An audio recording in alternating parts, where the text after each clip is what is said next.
Hello, ರಮೇಶನ್ ಮನೇಲಿರೋ ಕೋಳಿ ಸುರೇಶನ್ ಮನೆಗೆ ಹೋಗ್ಬಿಟ್ಟು ಮೊಟ್ಟೆ ಇಕ್ಕುತ್ತೆ. ಇವಾಗ ಮೊಟ್ಟೆ ಯಾರ್ದು ಅಂತ ಹೇಳಪ್ಪ. ಮೊಟ್ಟೆ ಈಗ ಸುರೇಶನ್ದೆ, ಯಾಕಂದ್ರೆ ಕೋಳಿ ಸುರೇಶನ್ ಮನೇಲಿ ಬಂದಿರ್ತಲ್ಲ, ಯಾರ ಮನೇಲಿ ಬಂದ್ ಮೊಟ್ಟೆ ಇಡುತ್ತೋ ಅವ್ರದೇ ಮೊಟ್ಟೆ. ಇಲ್ಲ ಲೇ, ಇಲ್ವಾ? ಮತ್ತಿನ್ಯಾರ್ದು ಮೊಟ್ಟೆ? ಕೋಳಿದಲ್ಲಿ.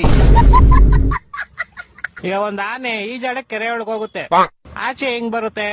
ಹೆಂಗ್ ಬರುತ್ತೆ? ಹೆಂಗ್ ಹೋಗಿರುತ್ತೋ ಹಂಗೆ ವಾಪಸ್ ಬರುತ್ತೆ. ಇಲ್ಲ ಲೇ, ಮತ್ತೆ ಯಾವ ಆಗ್ಬಿಟ್ಟು ಆಚೆ ಬರುತ್ತಲೇ? ಹೊಟ್ಟೆ ಎಷ್ಟು ಉರ್ಸ್ತಾವ್ರೋ ಆ ಭಗವತ್ನ ನೋಡಿದ್ರೆ.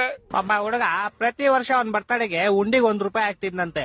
60 ವರ್ಷ ಆದ್ಮೇಲೆ ನೋಡಿದ್ರೆ ಅದ್ರಲ್ಲಿ ಬರೀ ₹12 ಐತಂತೆ. ಹೆಂಗೆ ಅಂದ್ರೆ ಅವ್ನು ಯಾರ ಚಪ್ಪಲಿ ಇರ್ತಾನೆ ಎತ್ಕೊಂಡಿರ್ತಾನೆ. ಇಲ್ಲ ಲೇ, ಮತ್ತೆ ಅವ್ನ್ ಬರ್ತಡೆ ಫೆಬ್ರವರಿ 29 ಇತ್ಲೇ. ನನ್ನ ಮಕ್ಕಳು ಒಂದೊಂದಲ್ಲ ಓಕೆ, ಲಾಸ್ಟ್ ಅಂಡ್ ಫೈನಲ್ ಕೇಳ್ಕೊಂಬಿಡು. ಹೇಳು. ಒಬ್ಬ ಹುಡುಗಂಗೆ ಹೆವಿ ಶುಗರ್ ಇರುತ್ತೆ, ಡಾಕ್ಟರ್ ಅವ್ನ್ಗೆ ಸ್ವೀಟ್ ಏರ್ ಬಿಟ್ಬಿಡು ಅಂತ ಹೇಳ್ತಾರೆ. ಅವನು ಲೈಫ್ ಪೂರ್ತಿ ಸ್ವೀಟ್ ಐತಿನಲ್ಲ, ಯಾಕೆ ಹೇಳು? ಇದಕ್ಕೂ ಯಾವ್ದೋ ಉಲ್ಟಾ ಸೀದಾ ಆನ್ಸರ್ ಇರುತ್ತೆ ಪಕ್ಕ. ಯಾಕಂದ್ರೆ ಅವ್ನ್ಗೆ ನಾನು ಹೇಳ್ತೀನಿ ಕೇಳು. ಹೇಳು. ಯಾಕಂದ್ರೆ ಆವಾಗ್ಲೇ ಹೇಳದ್ನಲ್ಲ, ಅವ್ನಿಗೆ ಶುಗರ್ ಇರುತ್ತೆ, ಡಾಕ್ಟರ್ ಇರ್ತಾರೆ, ಅದಕ್ಕೆ. ಹೊಟ್ಟೆ ಎಷ್ಟು ಉರ್ಸ್ತಾವ್ರೋ ಆ ಭಗವತ್ನ ನೋಡಿದ್ರೆ.